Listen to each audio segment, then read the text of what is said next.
Good day mga paps, I'm Don J. Gala from Dasma, Cavite. Ngayon araw nga mga paps ay meron kaming pinuntahan. Nag-rates nga pala kami sa bitukan ng manok sa Zigzag Road sa Quezon Province. Kaya tara!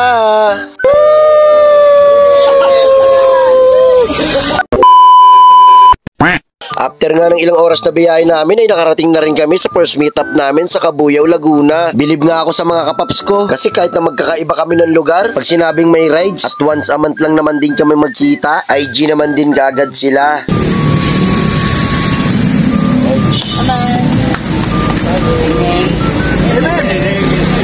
Mike, ako na mamang. Buti na yan, karakal. Sindahan mo na lang kaya, Gastog. Hindi ka pa nahiya.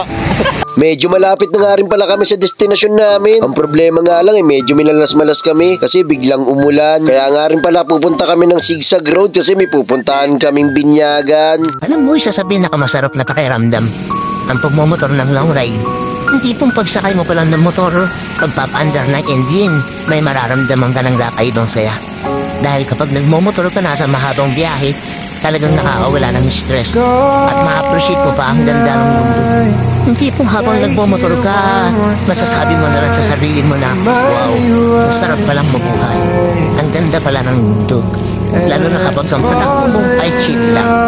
I-enjoy mo lang talaga ang moment. Madami kasi tayo kanya-kanyang problema sa buhay Pero pag nagmumotor ka na, makakalimutan mo ang problema mo. Lalo na kapag maganda ang view, maganda ang kalsada, tapos di mo namamalayan, nagkakaroon ka na pala ng positive mindset.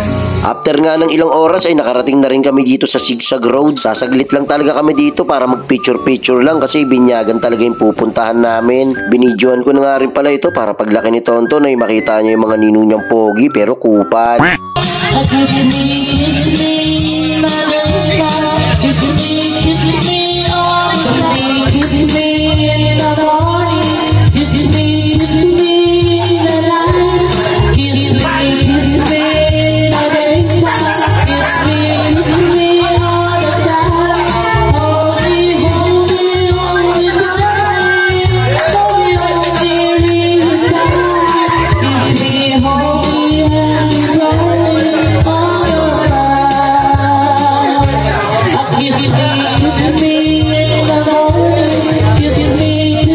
Picture ha! Video yan!